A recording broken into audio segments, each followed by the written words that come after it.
It's October 24th here in Seoul, and I'm Kim Dami. We begin with these stories making the headlines at this hour. Starting with Washington's first confirmation of North Korean troops in Russia. The United States says it has evidence that at least 3,000 personnel have been sent to eastern Russia and are undergoing combat training there. Russia's foreign ministry is also warning South Korea will face security consequences if it gets involved in the Ukraine crisis. South Korea's economy grew 0.1% on quarter in the third quarter this year, which is a slower than expected growth rate due to sluggish exports. At least 5 people have been killed and 22 others are injured in an apparent terror attack at a Turkish aviation company in Turkey's capital. No group has claimed responsibility for the attack. The U.S. has officially acknowledged that North Korea has sent forces to Russia, while also leaving uncertainties over the soldiers' actual participation in the war against Ukraine. Our North Korean Affairs correspondent Kim Jung-se reports. The White House says it has evidence that North Korean troops have been deployed to Russia, marking a significant development in the ongoing war in Ukraine. We assess that between early to mid-October, North Korea moved at least 3,000 soldiers into eastern Russia. We assess that these soldiers traveled by ship from the Wonsan area in North Korea to Vladivostok, Russia. The spokesperson noted that while the soldiers are currently in training, it remains unclear whether they'll join Russian forces in combat, though he said it is a highly concerning probability. I can tell you one thing, though. If they do deploy to fight against Ukraine, they're fair game. They're fair targets. NATO has also confirmed evidence of the deployment.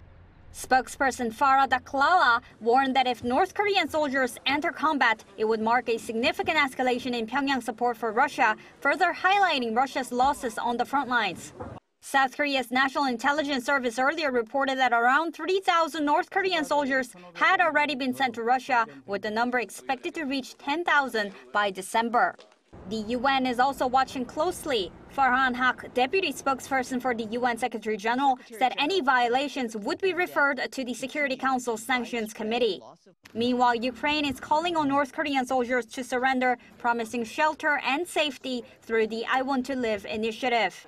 While North Korea has denied sending troops, Moscow issued a strong warning on Wednesday. Russian Foreign Ministry spokesperson Maria Zakharova cautioned that South Korea could face security consequences if it intervenes in the war in Ukraine, referring to Seoul's recent decision to consider implementing phased measures against a growing military cooperation between Moscow and Pyongyang. Kim Jung-sil, Arirang News. The South Korean military says North Korea resumed sending trash-carrying balloons to South Korea on Thursday after a 5-day hiatus. According to the Joint Chief of Staff, the trash-carrying balloon may be headed toward the Greater Seoul area and border regions of Gyeonggi-do and Gangwon-do provinces. Now, Thursday's launch comes as the sister of the regime's leader said Tuesday that Pyongyang had found and removed political motivational rubbish sent by the South earlier in the week.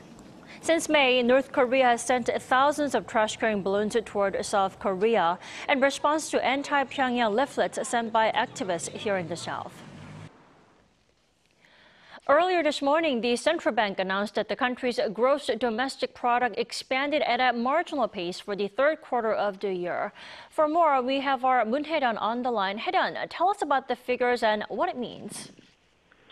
The Bank of Korea revealed that the country's GDP grew by 0.1% between July and September this year compared to the previous quarter. This is lower than an earlier forecast of 0.5% given in August and was attributed to a slowdown in exports. Outbound shipments fell by 0.4% in the third quarter due to a slowdown in the auto sector. Construction investment also dwindled due to a slump in civil engineering and building construction. Domestic demand, however, showed recovery as expected, rising 0.5% as expenditure on goods and services increased. The country's GDP has seen fluctuations this year with a 0.2% decrease in the second quarter and a 1.3% increase in the first quarter of the year. The growth recorded in the first quarter was the largest on-quarter rise in more than 2 years, while the decline recorded in the second quarter was the biggest fall seen since the last quarter of 2022. As we move forward, the BOK's August forecast said this country's economy will expand by 0.6% in the next quarter, and the overall annual growth will come to 2.4%. The International Monetary Fund also forecast earlier this week that South Korea's GDP per capita would rise 1.6% this year compared to the previous year, overtaking Japan. That's all I have for now, but I'll bring more updates in a later newscast. Back to you, Tammy. Alrighty, Hyeon, thank you for the coverage. Now, in other news, President Yoon Suk-yeol will hold a summit with Polish President Andrzej Duda on Thursday to discuss practical cooperation between the two countries, particularly in the defense sector. According to Yoon's office, the South Korean leader will greet his Polish counterpart, who is in Seoul for a state visit. Building on their recent talks at the NATO summit in July, the two leaders will discuss ways to enhance bilateral cooperation in a range of sectors on regional and global levels. They are expected to focus on defense cooperation in particular, and also address Russia and North Korea's military cooperation. During Yoon's visit to Poland last year, the two governments assigned a trade and investment promotion framework and agreed to cooperate on transportation infrastructure development as well as reconstruction projects in Ukraine. At least 5 people were killed in a deadly attack at a state-run space and defense company near Ankara on Wednesday. While no group has made immediate claims of responsibility, the Turkish government says the Kurdistan Workers' Party could be behind it. Lee Seung-jae reports. A deadly attack targeting a state-run space and defense company near the Turkish capital of Ankara on Wednesday killed at least 5 people and injured 22 others. 2 assailants, 1 man and 1 woman, were seen entering the Turkish aerospace industry's headquarters with assault rifles. The attack claimed the lives of 4 employees and the taxi driver who had driven the 2 assailants to the facility. Both of the attackers were killed by Turkish military and police who arrived at the scene.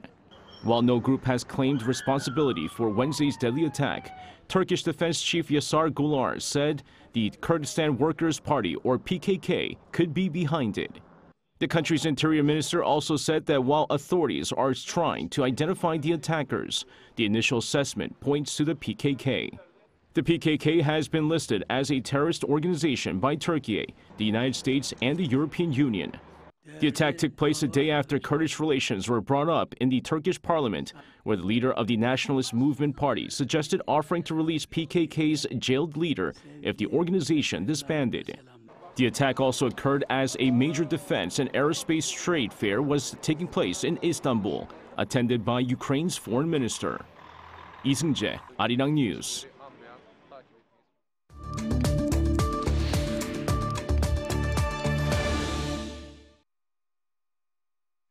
Hezbollah has confirmed the death of Nasrallah's apparent heir, Hashem Safieddine, who Israel claimed it killed 3 weeks ago.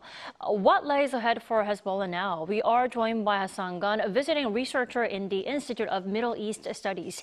Thank you for joining us. Thank you. Good morning. So, like I said, Israel confirmed on top of Hezbollah. First, Israel confirmed first killing the apparent heir in an airstrike earlier this month. How big of a deal is this really? Actually, the killing of Hashem Safieddine is a significant blow to Hezbollah as he was considered the top candidate to succeed Hassan Nasrallah.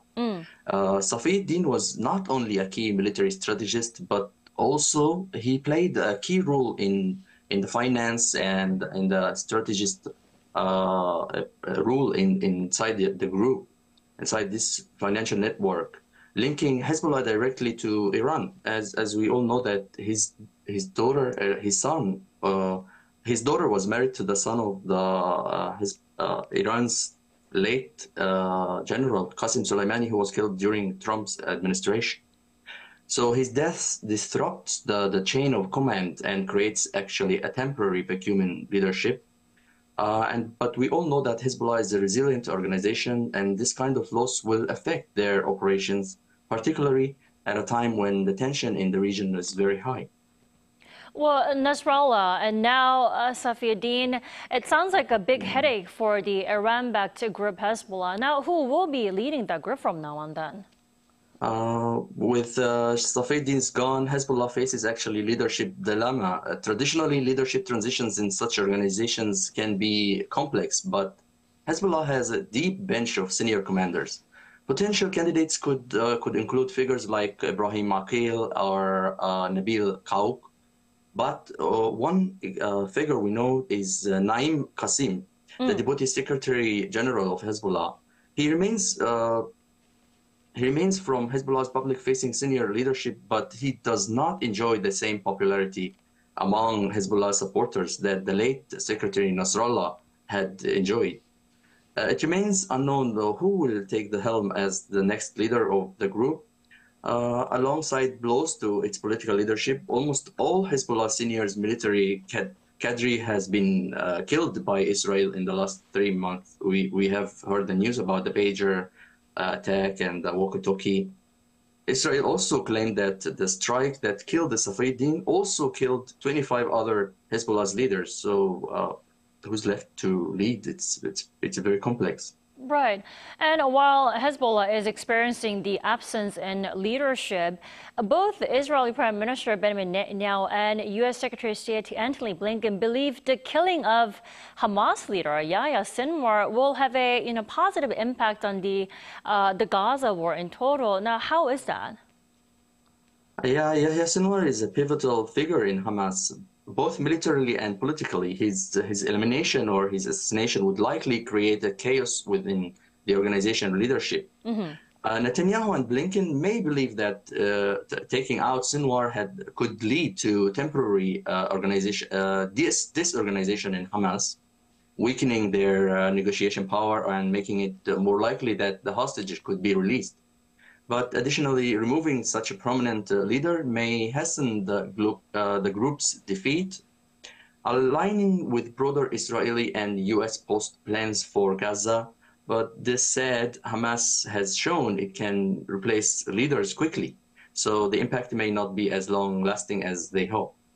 Well, Blinken is in the Middle East. In Washington's leaders' push for a ceasefire in Gaza, Professor Hassan, do you think his trip is any more fruitful than the visits that he made in the past?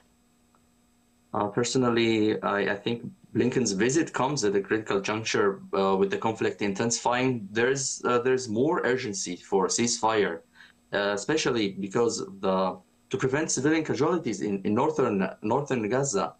The head of UNRWA organization last week said, and I recently said that people are just waiting to die in North Gaza. So it's a terrible situation. But Blinken's previous visits has mixed results, largely because both sides were entrenched in their positions. Both want their precondition met before any negotiation. This time, however, there might be slightly more openness to negotiations given the mounting humanitarian crisis. But it's still a difficult balancing act. Israel seeks security guarantees, while Hamas wants to blockade of Israel left and all the Israeli troops go out of Gaza. While Blinken's visit might help build the momentum, any ceasefire deal will require significant compromises from both parties. Professor Hassan, before I let you go, shortly, I asked you to evaluate Blinken's visit to Gaza because some experts are questioning because the Biden administration is nearing its term. That's why some analysts are expecting his visit to be not so fruitful. What's your take on it? Yeah, many experts are skeptical about this visit, especially it's true that the Biden administration near its final stage and its leverage may be diminishing. Political capital is often harder to come by in a president's last stretch, especially in foreign policy. However, the U.S. remains the most influential external actor in the Israeli-Palestinian issue, and any effort by Washington still carries weight. But I personally don't see any real effort from Washington to press or force a ceasefire on Israel or on Hamas. The administration might also be keen on securing diplomatic win before the end of its term, but it's too late because 2 weeks left for the election. That said, the internal dynamics of the conflict, especially in Gaza, are complex, and the window of major breakthrough may be just narrowing. Alrighty, Professor Hassan, thank you so much for sharing your insights with us this morning. We appreciate it. Thank you so much. Thanks for having me. Have a good day. You too.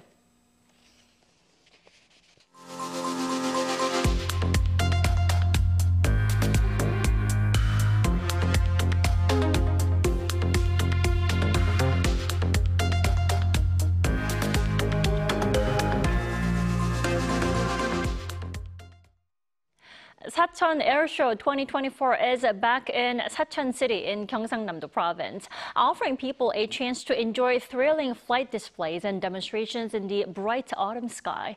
Our Kim Bo-kyung gives us a sneak peek. Aircraft soar up into the sky, showcasing Korea's very own aviation prowess.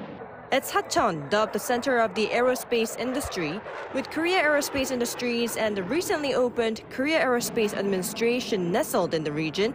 The 2024 Air Show kicked off on Thursday. This is the first year the show is hosted with the Korean Air Force after it decided to do so biannually. Being the only air show in the southern region, it gives a chance for people to see an array of demonstration flights by domestically produced aircraft such as the LAH, a light armored helicopter, the supersonic T-50 trainer, and the KT-1 basic training aircraft. Aviation enthusiasts can see a range of flight displays. One particular highlight is Korea's next-generation fighter jet KF-21, also known by its Korean name, Borame. This next-generation combat aircraft with indigenous technology marking a historical milestone in the progress of Korea's aviation industry was on ground display for the first time in 2022, and it is now performing a demonstration flight for the Saton Air Show 2024, its first in the region. Another popular event to watch is the Korean Air Force's Black Eagles aerobatic display team.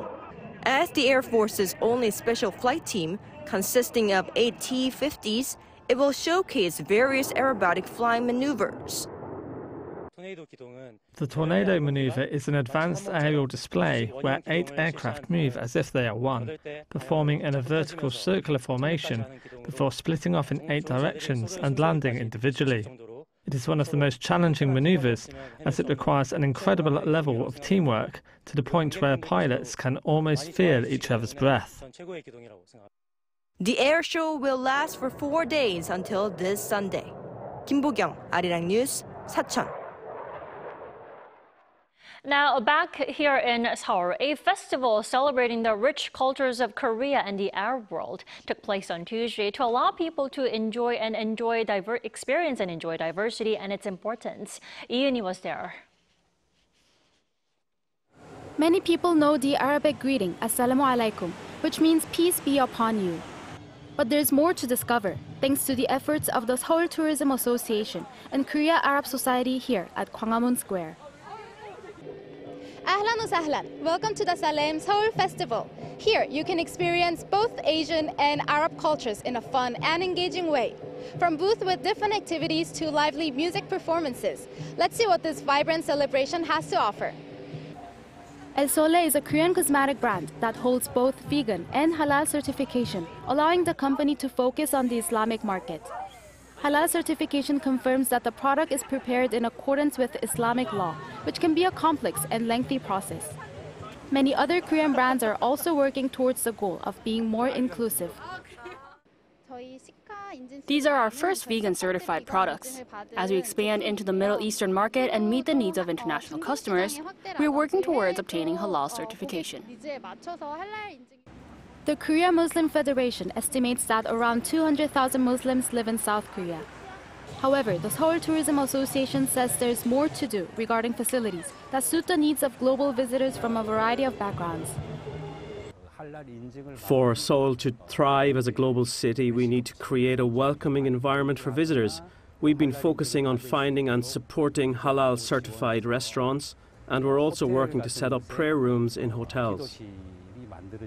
After 6 years of efforts, the association is now taking a step farther by hosting the festival for the second year. I really appreciate the fact that everybody can feel included in this festival, because there is a stand about vegan food, and also the makeup and the skincare products are vegan, so everybody can use it without trouble. While Muslim women often choose to cover up, there's a vibrant and beautiful world of fashion beneath that exterior. Korean fashion designers, in collaboration with Indonesian brands, showcased a unique blend of traditional Korean attire and modest fashion favored by Muslims, featuring loose-fitting clothing. And to round off the festival, a series of special performances, including from the National Folk Arts Troupe of Tunisia and the Korean band Harim, performed using instruments from various countries and sang in Arabic. Beautifully showcasing cultural diversity and leaving a lasting impression, the Salam Seoul Festival promises many more exciting endeavors to come.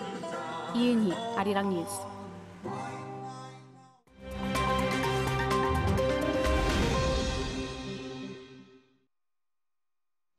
Now, let's take a look at the stories from around the world with our Kim Xiang. Good morning, Xiang. Good morning, Dami. Let's start with McDonald's and the deadly E. coli outbreak over in the U.S. What do we know about that outbreak? Yes, that's right, Dami. The American fast food giant Quarter Pounder burgers have been linked to an E. coli outbreak across several states. Now, according to the U.S. Centers for Disease Control and Prevention, 49 cases of E. coli linked to McDonald's food have been reported so far. Now, 1 person has died and 10 have been hospitalized across 10 states. The ongoing CDC investigation that opened on Tuesday reported that most victims in this E. coli outbreak are reporting to have eaten the Quarter Pounder hamburger at McDonald's before becoming sick. While the exact cause of the outbreak is unknown, McDonald's has stopped the use of silvered onions and Quarter Pounder beef patties in several states. The CDC said that most of the illnesses have been reported in Colorado and Nebraska. E. coli causes symptoms such as diarrhea, fever, and vomiting that may be fatal, although most recover without treatment within a week. Now to Malaysia, where 22 members of Islamic business group GISB, including its CEO, saw charges brought against them for being members of an organized criminal group.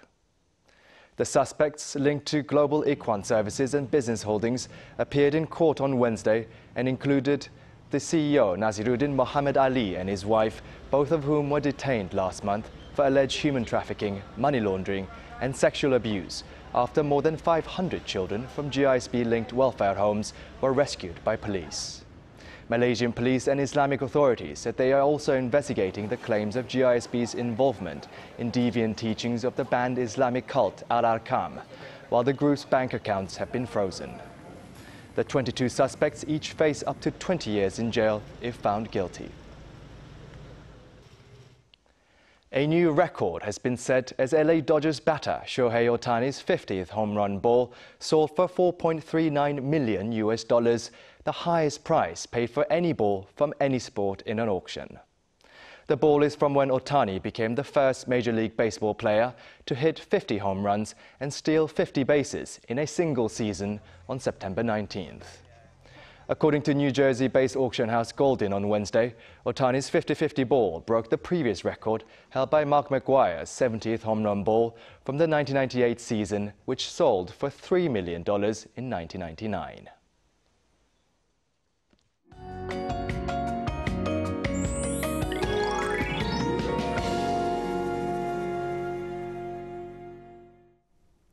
Bukhansan Mountain saw the season's first autumn colors yesterday, which appeared 8 days later than usual, the latest on record. And many experts are saying this year's autumn leaves could be less vibrant due to the prolonged intense heat wave we had. Well, hope you dressed warmly enough for the morning commute. Many parts of Korea saw the chilliest morning temperatures of the season, going down 3 to 10 degrees lower than the same time yesterday. But don't worry, we are not jumping right into the colder season. Today's morning chill will be shortly, with temperatures jumping back to season norms this afternoon, and a pleasant autumn feel is here to stay through the weekend. Afternoon highs will be 1 to 4 degrees higher this afternoon, topping out at 19 degrees Celsius in Seoul. Chuncheon and Daejeon, Daegu will be topping out at 21 degrees Celsius under nationwide sunshine. It's going to stay warmer than normal through the end of October, with frequent rain in the forecast from Jeju from Saturday. That's Korea for you, and here's a look at the international weather conditions.